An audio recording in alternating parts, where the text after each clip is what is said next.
It doesn't have to be about hatred. It doesn't have to be about blame. And that's where so many people get really triggered and upset and flooded by their emotional reactions is they feel like they can't leave a dynamic unless they identify who's good and who's bad. Like there can't be two good people in the room. Mhm. People grow at different rates and people change through the lifespan, and not always is the trauma healing or the level of self-awareness or emotional maturity aligned. And so to be able to say, I wish you the best. And I say this with the love in my heart that I don't want to do this anymore. If I can make that person bad enough, then that validates me leaving because my just not feeling safe or not feeling like that's just not enough. And that just it's heartbreaking. And it's a trap Heartbreaking. because it's never Yeah. enough. It's one of Never. those hedonic treadmills where it's like, at what level of badness is bad enough, right? And then it's sort of like, Right. what amount of poison is poisonous? Like any amount. You don't want to be poisoning yourself. Right. Hatred is a curved blade. And so, it's like it's a double-edged sword kind of thing, where you not only cutting someone else who might not even care actually that you're doing that, but most of all, you're cutting yourself.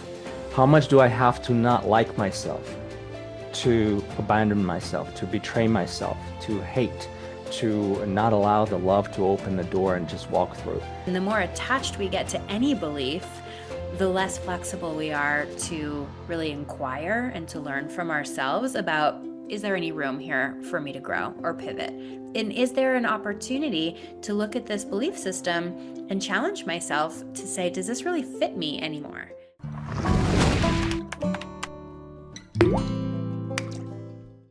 Hello, beautiful souls, curious minds. Welcome back to Awake and Aware podcast.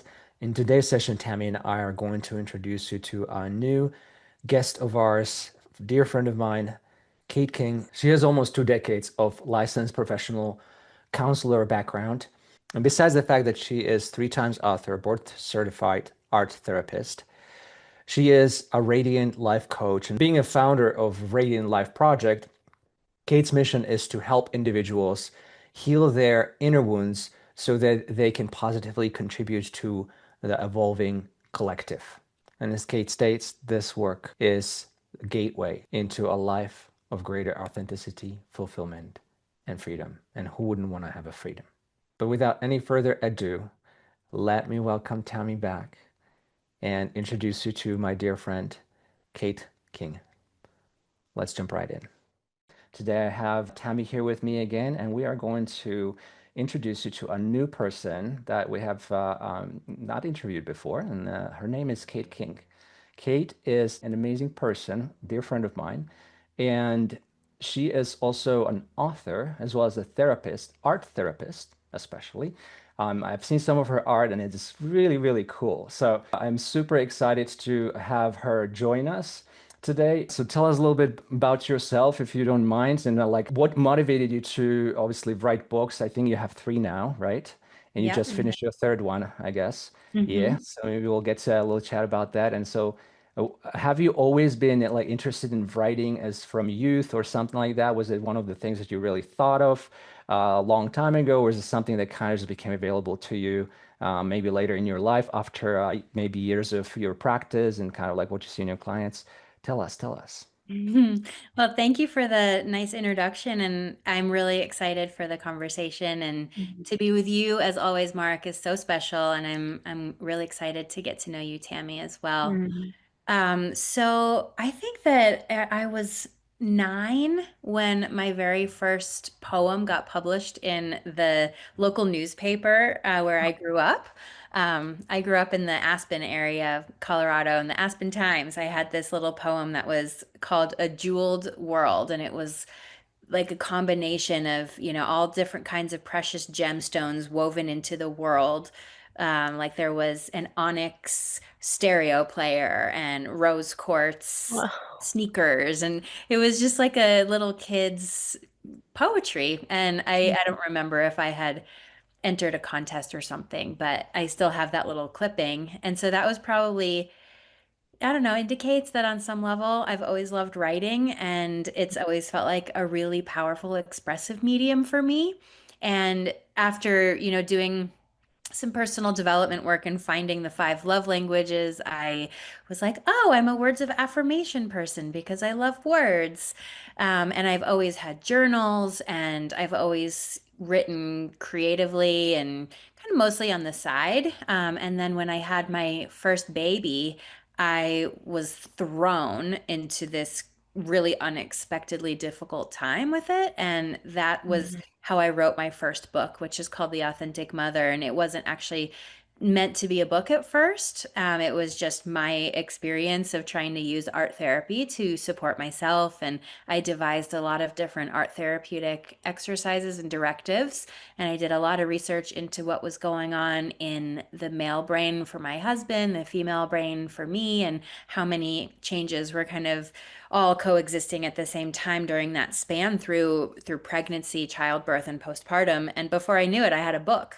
And so that's kind of how my books have written themselves, really, is they become these sort of living experiences of what I know personally combined with the research and the clinical experience that I have accumulated. And it becomes this sort of rounded um, experiential Mhm. journey, really, I think, for the reader, because it touches in as both the person who's walking this path and learning it, but also sourced from the experiences of my clients and from so many of, the gems of life that I have professionally as well. So that's kind of been the fusion. And then the second book is the Radiant Life Project. That book came out around the COVID pandemic because I was totally overwhelmed with how much need there was for support during Mhm. that time as a therapist. And I was trying to sort of stretch myself to help as many people as possible. And there was a juncture where I realized like I can't help everyone one on one, but if I can create a masterclass manual, like this is everything I know. This is all the research that I can find. This is my entire experience of mental health and growth and therapeutic insight. Here you go. Do it Mhm. yourself. And Mhm. so the Radiant Life Project is like a do-it-yourself manual for self-healing and growth and trauma work and really everything I know as a therapist. And halfway through that book, I realized I need a chapter about relationships, but then really it needed to be actually a book because a chapter wasn't enough to talk about relationships. And so the new book that I just finished and is actually launching in January of 2026 is called Mend or Move On. And it's a guide for helping people who are at that tipping point of a really challenging, painful relationship, be it a partnership, a friendship, a family relationship, really any relationship. If they're like, do I stay or do I go? And so it's just a really deep dive into what to do when relationships are not working. And Mhm. that's where I'm at in my authorship Mm, these days. mhm. So Mhm. needed that kind of a wisdom, to yeah, especially I think maybe all the time, but especially today. For there's a lot of people who are I feel that are kind of like on the fence of like trying to decide whether they should stay in a relationship, whether they should go. So this is I'm looking forward to reading that as well. So Tammy being an author herself, Tammy, do you have something that you might want to add to this or reflect on or Just ask? a couple things, you know me, I don't say much.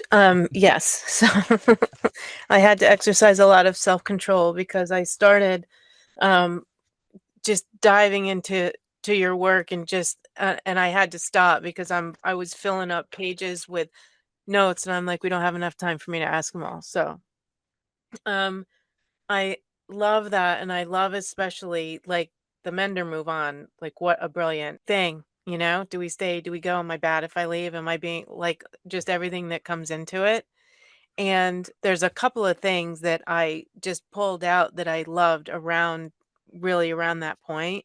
You wrote, hatred is optional. When someone walks away from a relationship, it doesn't mean they hate the other person. It means they are done with the dynamic. And I'm like, yeah, and I just think that just it's so important that that's said, and I think that brings so much relief. Like nobody has to be bad or good. Can we just look at the dynamic and, and then move on from there? Yeah. The other one I loved was you're either the ally or the enemy. Like that just lands. I mean, it sounds like it came to you just naturally, like you said, through your experiences, but is that what you see a lot of? Or like, you gotta hate the person to leave, like, that's a big problem that you see? Yeah. Yeah, so I've experienced this on personal levels with family estrangement in my own life. And so I know it on that Mhm, level. And then I have a client base that, has come to me with this issue. And then, of course, there's like the online platform that brings people from all over the world and readers with their comments. And so I've seen how this has rippled out into so many places, let alone just watching what's going on in the mhm, collective right now, which is so divided and so hateful. mhm, And yeah, it does feel important for me to help teach from a credible therapeutic place what my opinions are on this dynamic because there are a lot of people who have really loud opinions, but they're not grounded in any kind of clinical training. And so I'm always trying to remind people that the internet and social media gives us access to really anyone with an opinion. And some of them have great conviction and they can be very convincing. But we have to be careful who we trust and we have to be careful where we get our mhm. information from. So I understand this is a controversial topic, especially when you start to talk about family estrangement and, Sure. relationships that blood should be thicker than water, or you make vows in a marriage and you should never break the vows, and just these really traditional undercurrents that people have come to believe. And so my hope is that I can be a credible voice on some of these really controversial topics that feels supportive. And Yeah. yeah, it doesn't have to be about hatred. It doesn't have to be about blame. And that's where so Mhm, many people get really triggered and upset and flooded by their emotional reactions is they feel like they can't leave a dynamic unless they identify who's good and who's bad. Like there can't be two good people in the room, mhm, otherwise it should work, right? And it's like, no, mhm. not necessarily, because people grow at different rates and people change through the lifespan. And not always is the trauma healing or the level of self-awareness or emotional maturity aligned. And so to be able to Yeah, say, I wish you the best, and I say this with the love in my heart that I don't want to do this anymore. I think that's a yeah, really powerful place to be. And then with the ally and enemy piece, I think with a lot of dysfunctional relationships, it's like you're never safe either way because the dysfunction is sort of running the show and it's this undercurrent in the dynamic. So you can be the ally if you're really compliant, if you play the role you're supposed to play, and if you're people pleasing or self-abandoning, mhm, or you can be the enemy if you're speaking out. You might identify as the black sheep or the scapegoat, the person who's always in trouble, but neither one of those are safe in a yeah, dysfunctional or toxic relationship because neither one of them really allows you to be who you truly are. mhm, yeah. As you were talking, I thought when about blame and, somebody being right, wrong, bad, good, it's almost like, is there a space where our own feeling and our own intuition that, okay, this doesn't feel good, it doesn't feel right, it doesn't feel healthy to me, and that somehow isn't enough. So then, oh, well, if I can make that person bad enough, then that validates me leaving because my just not feeling safe or not feeling like this is that's just not enough. So like there needs to be more, like, Mhm. and that just it's heartbreaking. And it's a trap Heartbreaking. because it's never Yeah, enough. It's one of never. those hedonic treadmills where it's like, at what level of badness is bad enough, right? And then it's sort of like, Right. what amount of poison is poisonous? Like any Yeah. amount. You don't want to be poisoning yourself. Right. Yes, a little bit is just as bad as a lot. Yes. Yeah. Yeah, I love that. Yeah. It's a great point. There's the quote, I think it was from Shakespeare, hatred is a curved blade. And so, it's like I would say like it's a double-edged sword kind of thing, right? Where Mhm. you not only cutting someone else who might not even care actually that you're doing that, but most of all, you're Mhm. cutting yourself. And so then the question comes to, I've asked this my question of myself before several times. How much do I have to not like myself, to abandon myself, to betray myself, to hate, to not allow the love to open the door and just walk through, right? So And those questions are something to pose for yourself and just contemplate because the hate itself is really the tool that we use that doesn't serve us, obviously. And yeah, we can go into safety, we can go into pain and all sorts of things as well. But I want to steer this a little bit towards your second book, your Radiant Life Project. Although I must say that I haven't read your first one, the Mother, The Authentic Mother. the Authentic Mother, yes. But I have read a few reviews on your book on that book, and they were raving about this is the best book that I could get as a mother. And so I was like, wow, this is really cool. I should probably read this book, even though I'm not a mother. But just for this, It doesn't apply to just It mothers. I figured it Kind probably of a doesn't. But universal. And you there's know, a lot in there about the male brain, so maybe you'll get something about that. yeah, and Oh. being authentic, right? I presume, right? So that's probably what the book is more about in some sense, but I'm just guessing. Anyway, so but I highly recommend anything that Kate makes, you guys go read it. So and get the cards, they're awesome too. Mhm. So I wanted to you on your the Radiant Life book, you mentioned your own description of radiance or what radiant means. Mhm. And obviously, it's something shiny. It's something that's reflective and stuff like that. But I liked your description. I wonder if you can maybe just touch a little bit on like what does radiance, the word means to you, and then how do you live radiant life? Like how Kate lives radiant life. Good questions. I always like to include some definitions in the beginning of my Mm, books because of how much I love words, and usually mhm, it's the Webster's dictionary definition and then my definition to kind of mhm, give people a sense. So I don't have the book in my hands right now, so I won't read that to you, but essentially, maybe you can read it if you want after, but essentially what radiance is how I define it. There's mhm, this sort of internal to external emanating that happens where I speak about it as like a pilot light inside of all of us where we have this light and it's burning and it's our essence and it's the core of who we are. It's our life force. And when we're burned out, when we're exhausted or depleted, when we're self-abandoning or stuck in frequencies like hate or negativity, that pilot light starts to burn really low. And not only does that affect our energy level, but it also affects the way that we plug into the collective because we're not plugging in from that place where we're exuding that warmth from the inside out. We're just not available, we're not accessible at that level. And so we're not contributing in a really meaningful, positive way. But when we are focused on that inner light and we're taking care of ourselves. We're doing the things that feel authentic. We have relationships that are aligned. We live with integrity. Then our inner pilot light starts to really roar with brilliance. And not only does it fill our own mind, body, soul, spirit, energy, it also emanates beyond us. And then when we plug into the collective from that point, we are exuding our radiance outward. And I think that's how we change the world, honestly. Just one pilot light at a time is how we create a massive ripple effect that ultimately helps to raise that radiance level in our family, our community, our state, our country, and our globe. I Mhm. love that.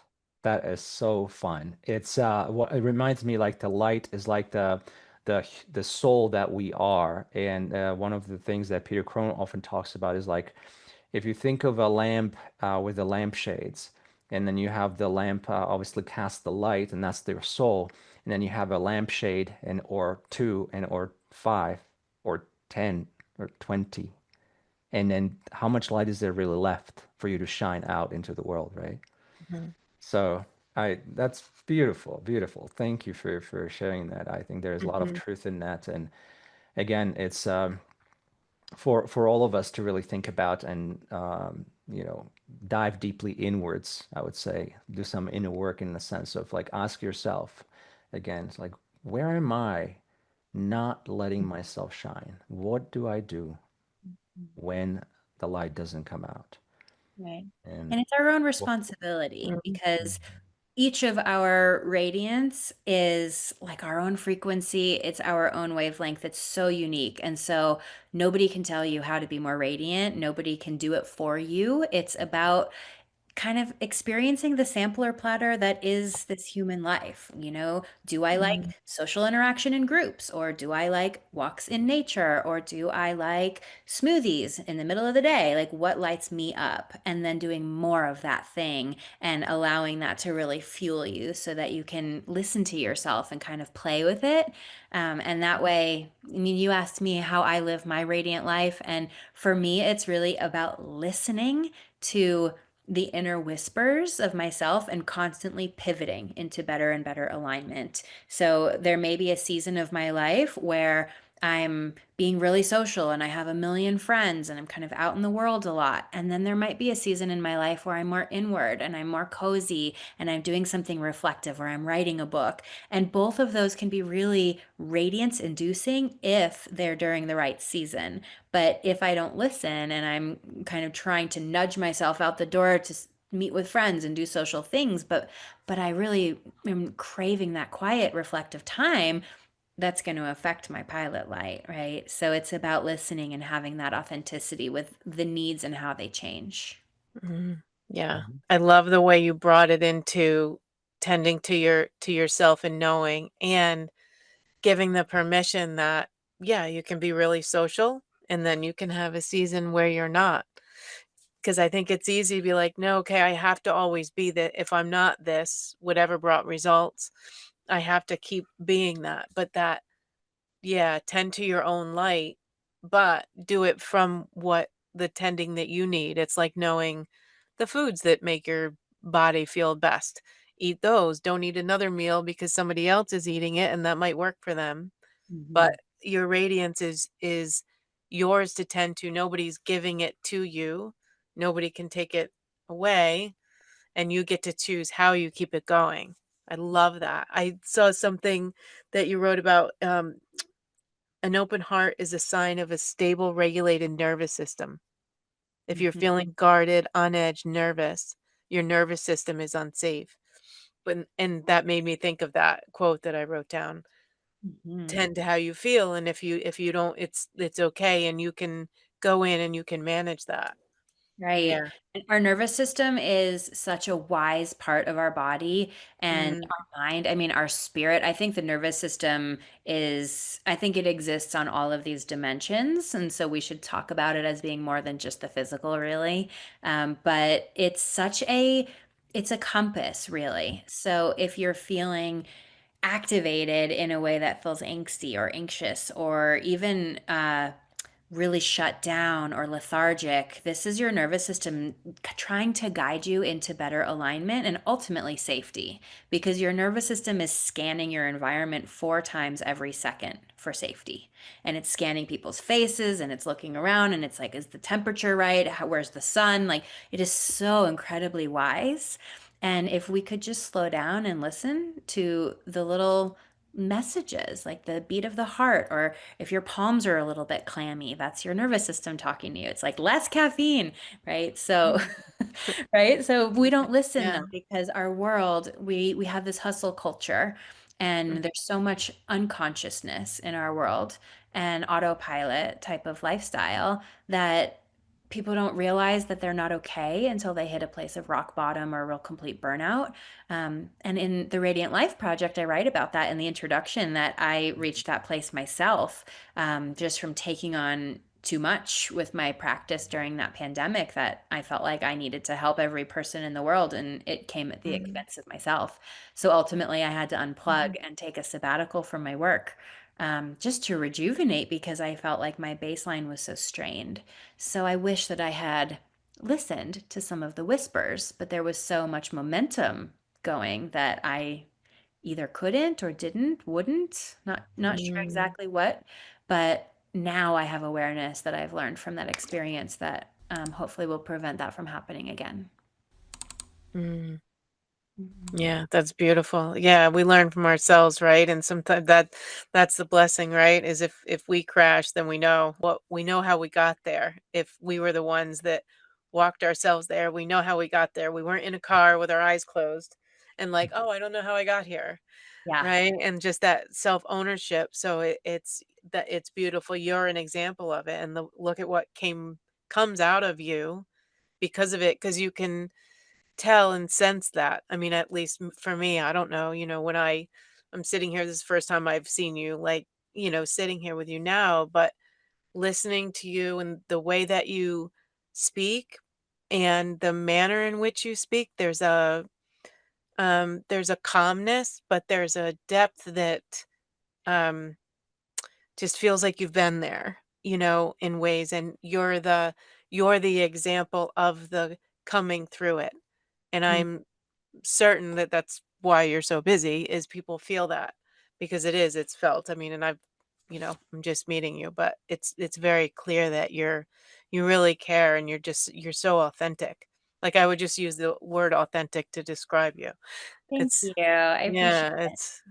it's a I real do pleasure. tell people sometimes that you should never trust like a guru type of a person. You should never work with someone who thinks that they've arrived, because I don't really believe that that's real. And I think that has so much ego in it and a lot of blind spots. And so I have always chosen my therapists, my spiritual guides, my mentors based on the acknowledgement that they are still doing their work, and that there is, Yeah. it's like doors just lead to more Mhm. doors of discovery and depth. And there's a lot to unpack here, So Mhm. um, I think when we teach from a place of experience and living through life and experiencing ups and downs and gaining tools and gems, then it comes through so differently than if you're teaching from theory or concept alone, Yeah. because it's not integrated. And Right. so I always, remind people to try to find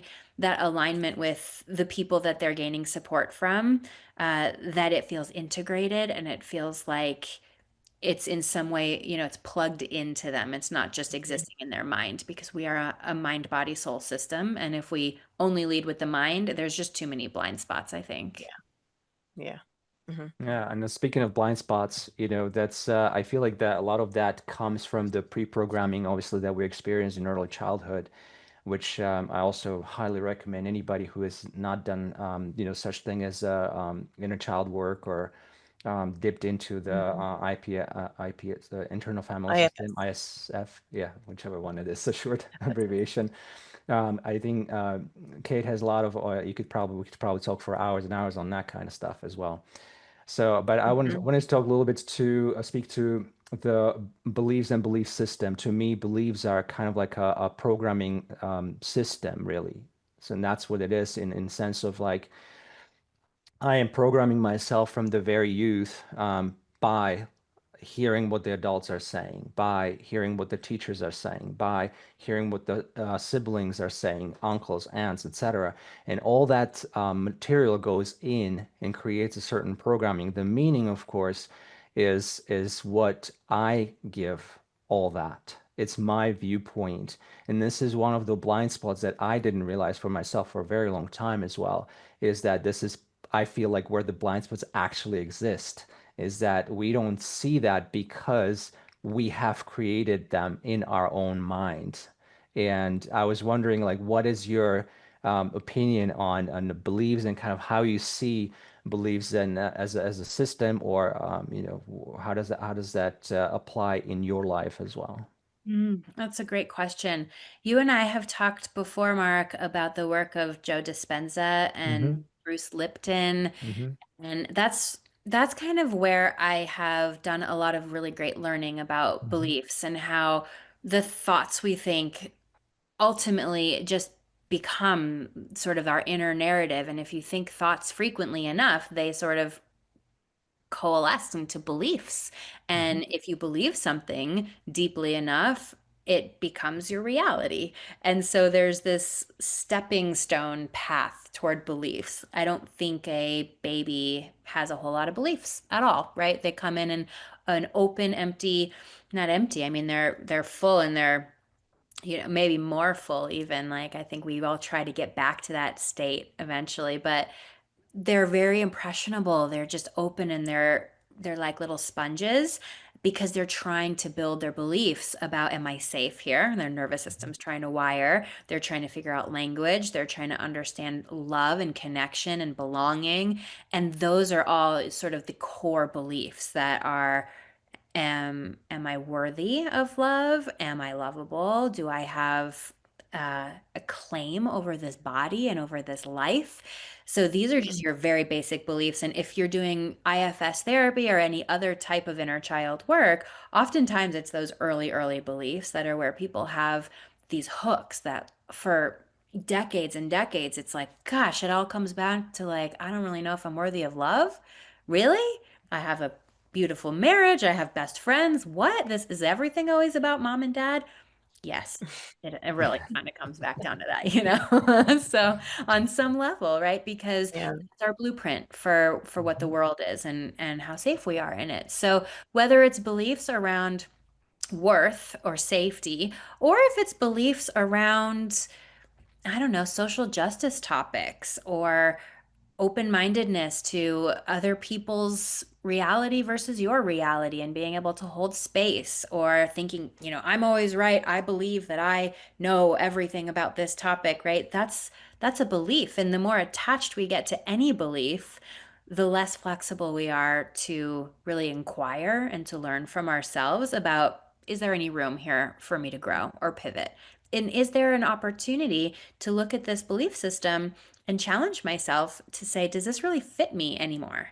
Because Mhm. so often our beliefs are adaptive, which means that they've helped us rise to the occasion of whatever life has thrown on us. And sometimes it's really hard stuff. And so if you say you have, enough difficult relationships, you might develop a belief like, I can't trust anybody.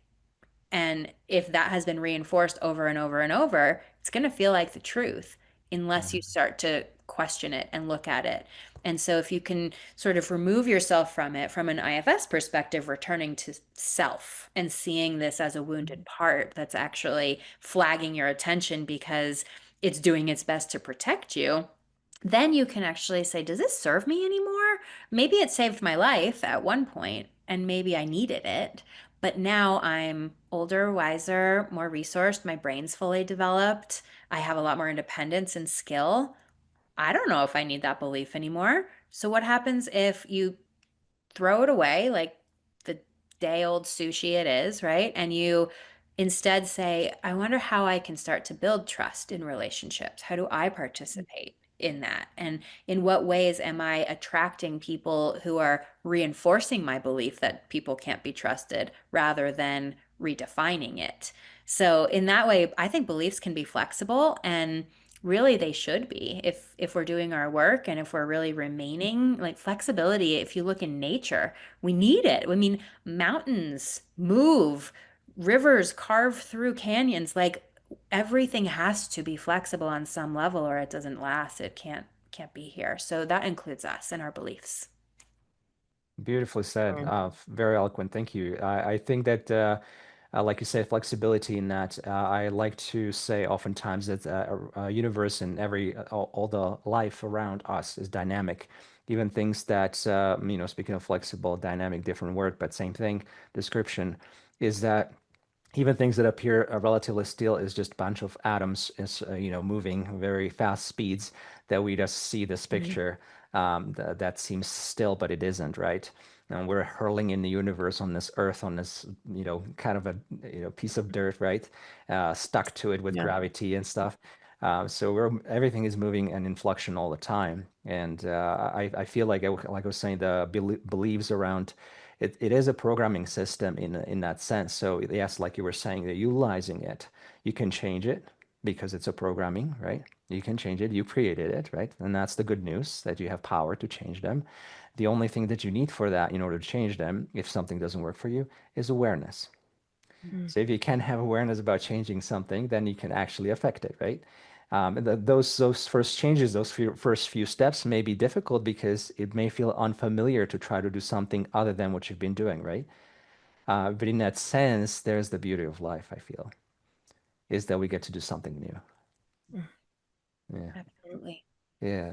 Yeah, it's beautiful. Yeah, it led me was thinking as you were speaking about it and coming into so for a person that's doing the work and coming to realize that, say, for instance, a person that has lived in, let's just say, dysfunction and where all the stories and all the beliefs are being created, and it's family, close people around them, and um, maybe suggestions for offering yourself the time and the space to realize that, wow, things were really, not so good. There's all these stories, and realizing that all the stories maybe came from the family, and it's heartbreaking. It's almost like, you're not a victim maybe, and someone's looking at it that, wow, it's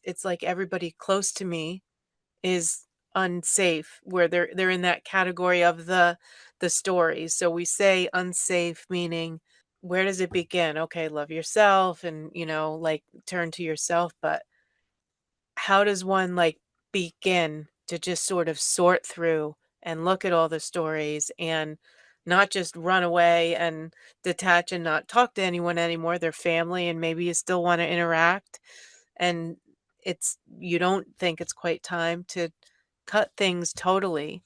Sort of, where does it start to just sit in the truth with yourself? Hmm. I think this is a reason why so many people stay in dysfunctional relationships for so long, because it's incredibly overwhelming to think Mhm. of blowing your world up or losing everyone you can think of who matters to you because you realize that you've been maintaining toxic relationships on all fronts Mm, and you don't actually know how to have healthy relationships yeah. because you've never been modeled that.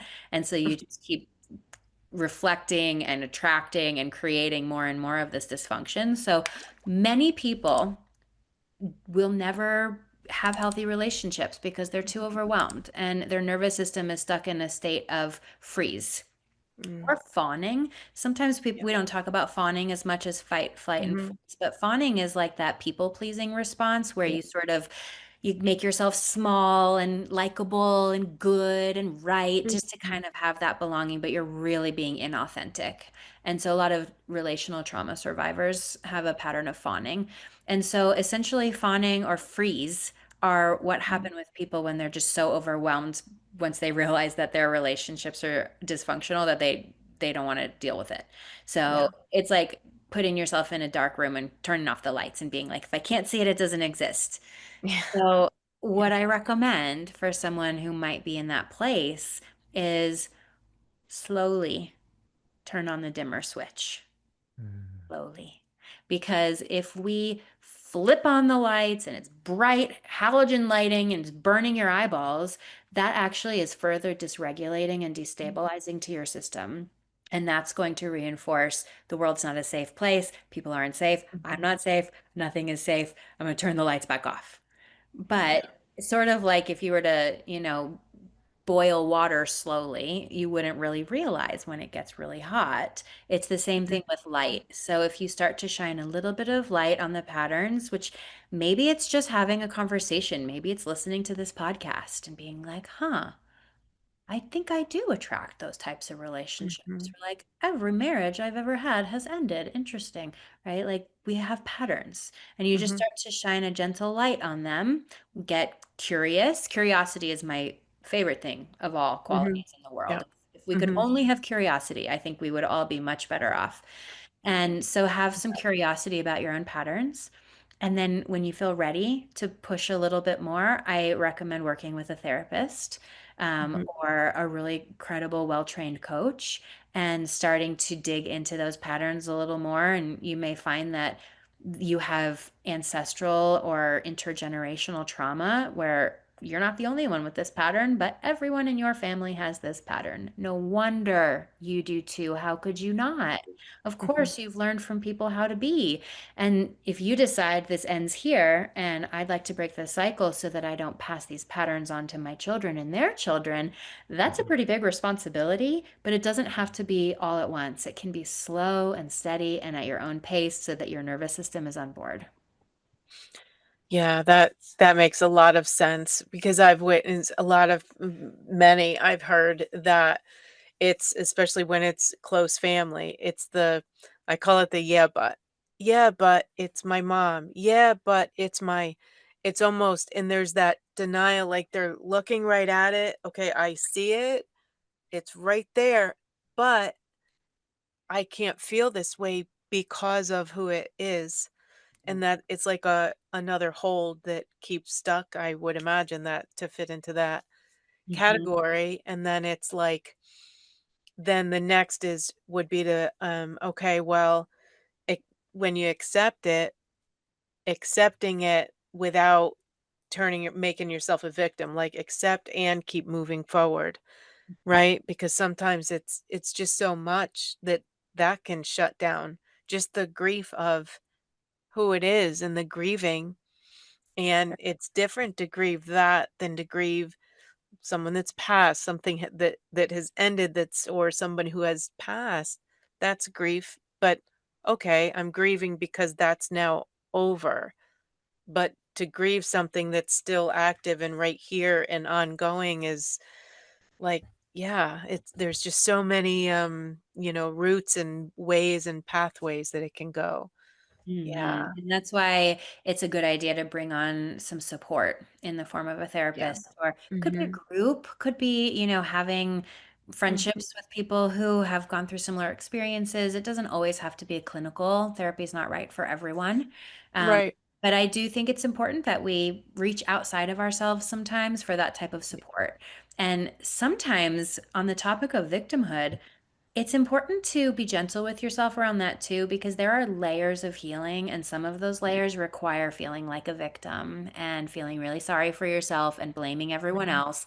And then eventually getting to the place where you're like, I don't want to do that anymore. I'm going to take accountability and responsibility, Mhm. and I'm not going to own that victim consciousness anymore. But it's almost like you have to be in the victim consciousness in order to know what it feels like so that you can understand Mhm. what feels like a higher. Like we always want to be going higher in terms Yep. of our frequency and our Mhm. compassion and things like curiosity and creativity and clarity. These are some of the 8 C's of true self from an IFS perspective, and those are Yes. higher emotions. That's where we Mhm. really do the best healing.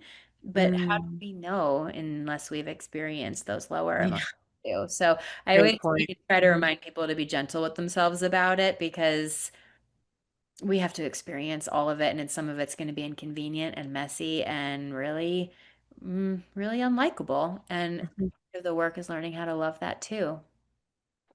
Yeah. Great point. I was Mhm. literally gonna say that next is like, learning to love the parts of you that you don't like Yeah. about you. That's really where the work lies, I feel, for myself Yeah. included. For myself only, because that's the work I can do. Yeah. And I'm here to do Yeah. anyway. So, but I wanted to thank you that this is amazing. Like there's so much cool stuff coming out Mm. of this. I really thank you for doing this. So I wanted to next touch on theme of like resistance and how the resistance really actually creates the I would say breeding ground for growth in some sense because like if same way like when you go to gym, you don't go to gym and just sit around, right? You go work muscles, you work resistance, right?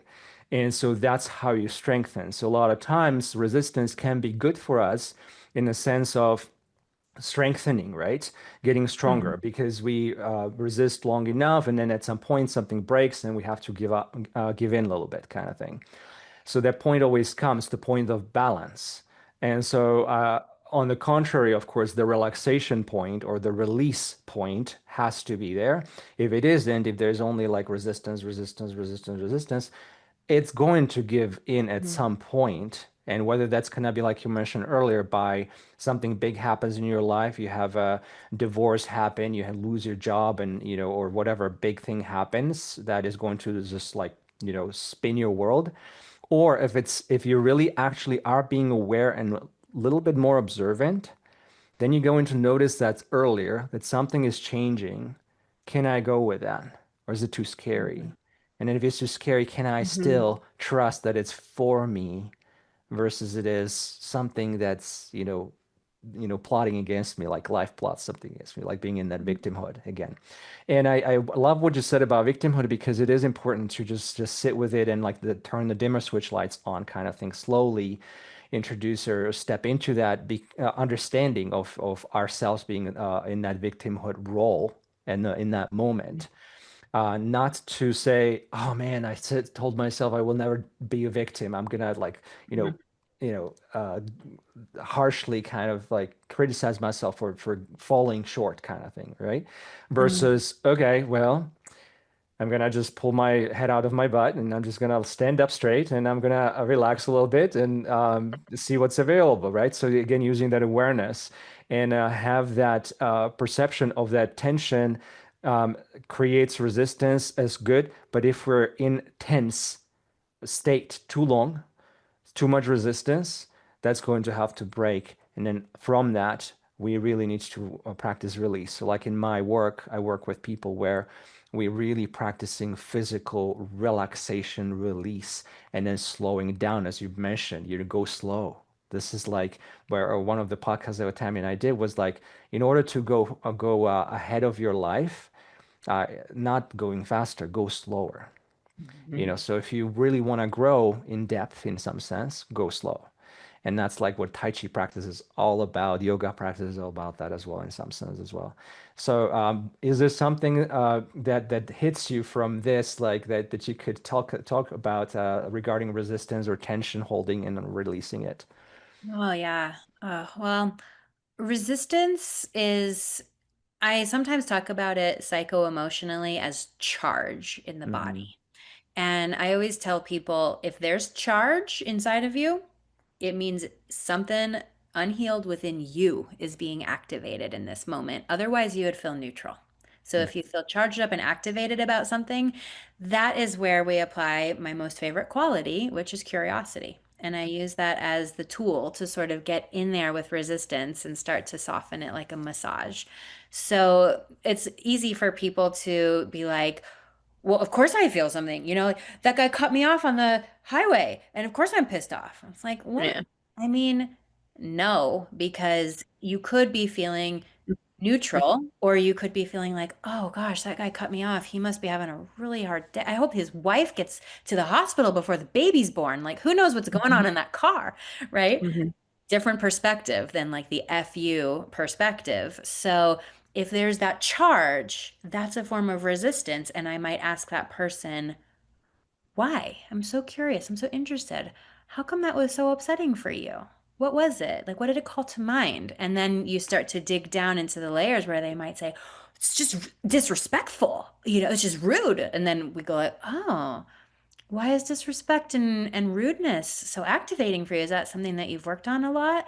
Well, I grew up in a disrespectful house. Everyone's always been disrespectful. Okay. This is the Hmm. gem here. Now it's not about the car that cut you off anymore. It's about your unhealed wounds and the work that you still have to do. So that's how I like to work with resistance, just by owning it as the Mhm. charge inside of you that's maybe ready to be healed because it's presenting lots of opportunities if you would just take one of them, Mhm. right? Your body's like, are you going to do it now? Are we going to learn this? Are we going to grow? And oftentimes, it takes like many iterations for you to finally be like, all right, I'll learn. But ultimately, curiosity is like the tool, because if you can just be like, huh, I wonder why I reacted that way, or like, wow, look how upset I got. Where'd that come from? Or how old do I feel in this moment? Those are all questions that can take you deeper into the Yeah. resistance until ultimately the other side of the coin of resistance is surrender. And so if you can, it's not always one or the other, it's sort of a continuum. But if you can soften towards curiosity, then you Mhm. might get to the place where your shoulders relax, you feel it Mhm. physically all of a sudden. It's not just emotionally.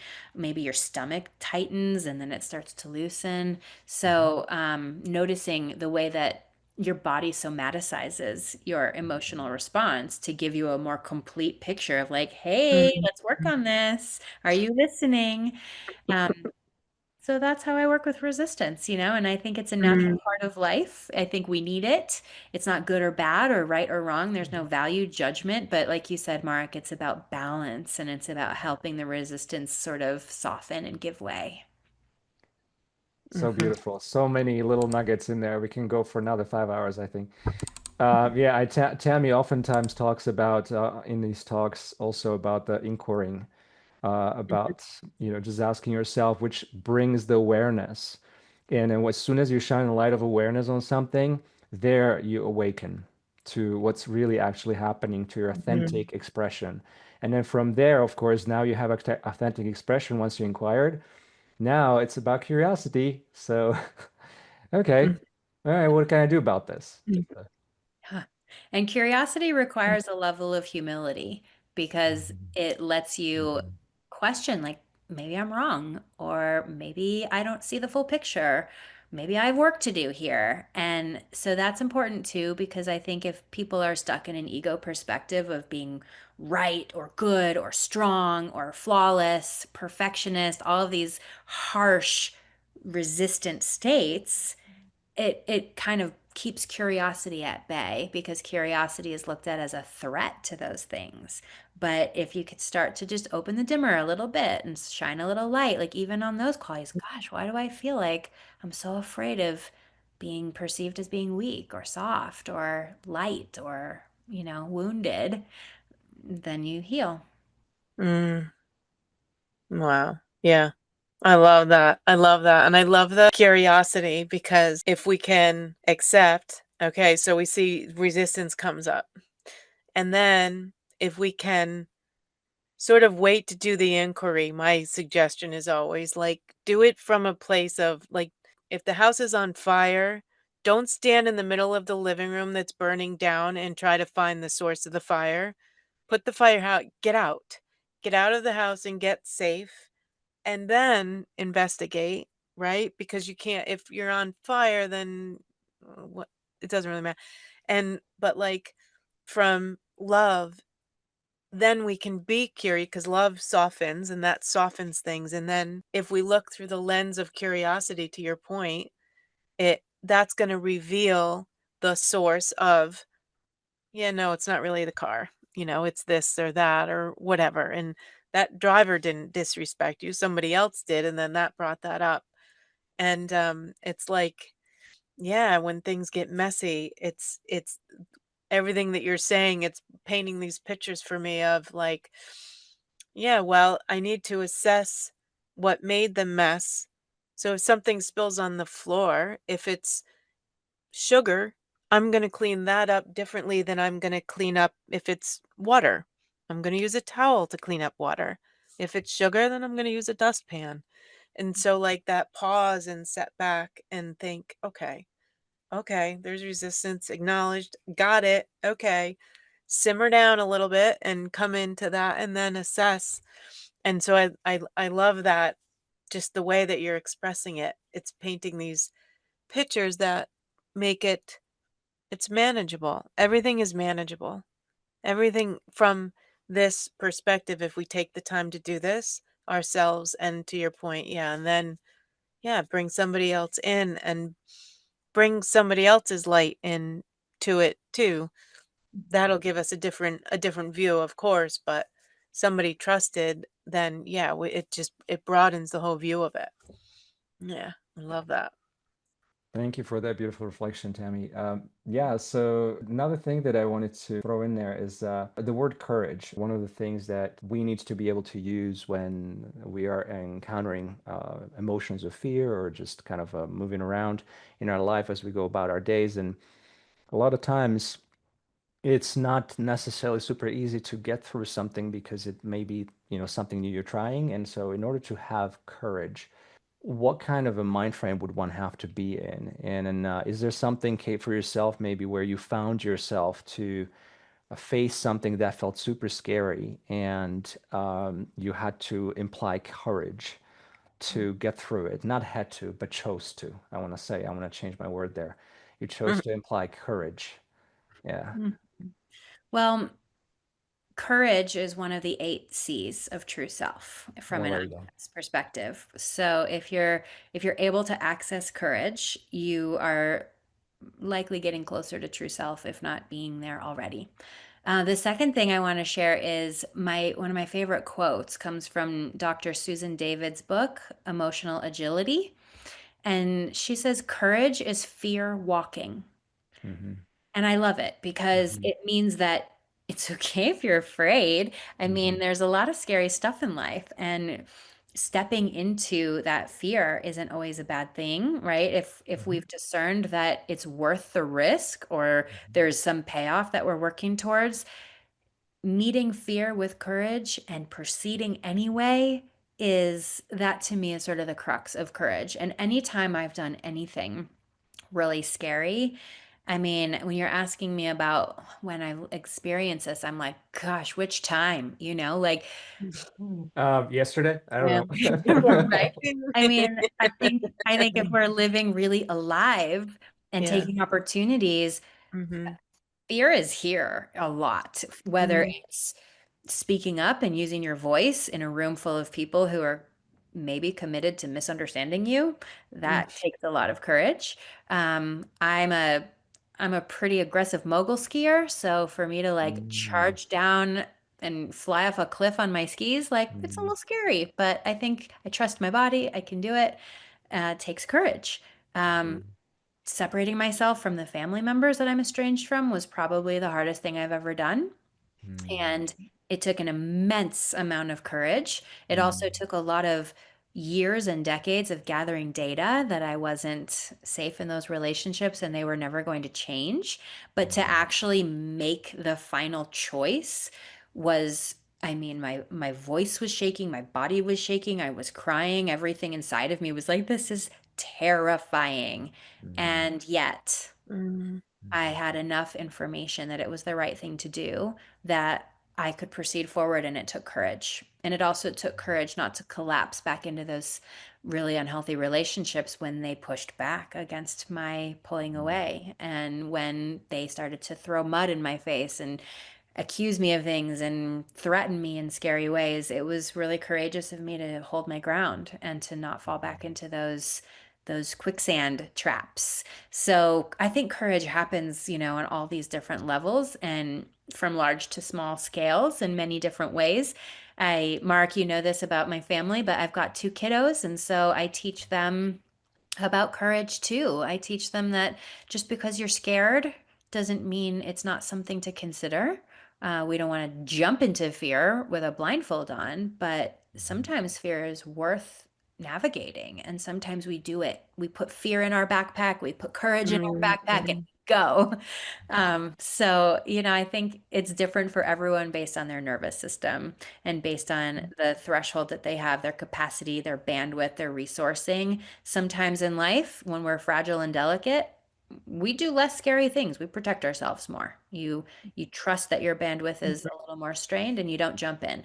Other times, you go for it and you exercise that courage. And so you Mhm. can't make those types of decisions unless you're in attunement with yourself. Beautiful Right. pointed out. Yeah, thank you for sharing that Mhm. and your personal experience with that as well. Tammy, is this something you want to Mhm. ask real quick?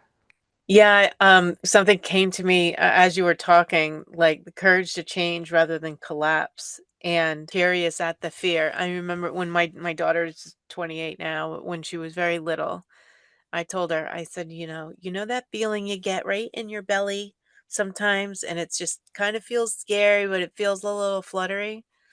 I said, whenever you get that feeling, stop for a second and just pause for a second.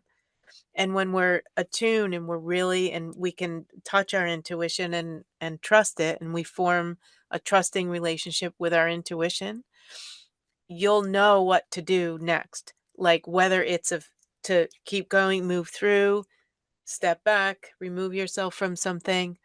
But yeah, I love that you brought that up and that attunement, that's when you can reach in and then you can access the information of what needs to be done. Okay, keep moving or not, or do I move through this? Do I retreat? Do I get the heck out of the way? Or push forward? I love that. Yeah, love it. Thank you. That's amazing. Yeah.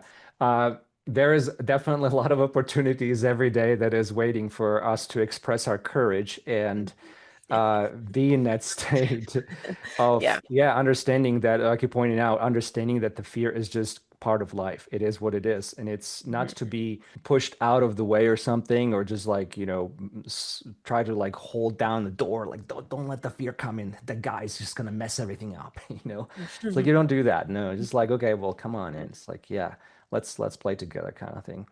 Mhm. So yeah, I'd like to, so speaking of your kiddos and time, I want to make sure that she gets to them in time. And Yeah. in a spirit of closing this, I wanted to share briefly a quote from Rumi that goes that seek not for love, but merely seek for all the barriers you have built against it.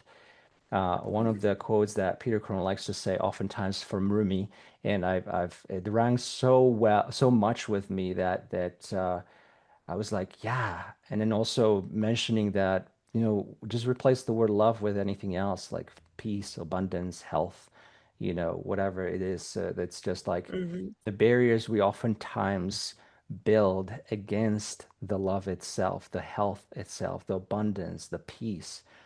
That's really where we are coming short, And I had a student recently tell me that I asked, why do you want to learn Tai Chi? He said, because I want to feel more peace. I said, well, therein lies your problem. Yeah, so you don't see that peace is already there. So, Mhm. Mhm. but again, Kate, thank you, really. Thank you so much Thank for you. joining us tonight. And I would love to maybe have you at some point again on the show and see Mm. what's new with your new latest book. And I'll make sure to put all the links into the description. And if anybody has found not if, as you have found a lot of wisdom in this podcast, we're looking forward for you to come across Mhm. another podcast when we are going to chat Mm. about some fun stuff. So thank you, Kate, again so much for Thank being you. here. Thank you. It's been so fun to talk with both of you, and Thank you. I can't wait to listen back. I know I'm going to get gems from this just listening back myself. So thank you to Yeah. you. Thank you to your listeners. And I would love to come back on anytime you'd like. Excellent. Thank you so much. And thank you so much again for hanging out with us. It's been a pleasure to have this conversation with these lovely, beautiful souls. And if this was inspiring for you, leave us a like, subscribe, and leave us some comments as well. We'll be happy to respond if there's any questions. I will leave all the links for how to reach Kate below in the description, so make sure to check out her books and her latest book, Mend or Move On, and or check out her Writing in Life project, which is also a fascinating read. So, and for you mothers out there, Authentic Mother by Kate King, also very lovely book, or so I read. The general way to get in touch with Kate, either through social media or through her website, is the Radiant in Life project.com. And in the meantime, stay awake, stay aware, and we'll see you in the next one. Until then, take good care.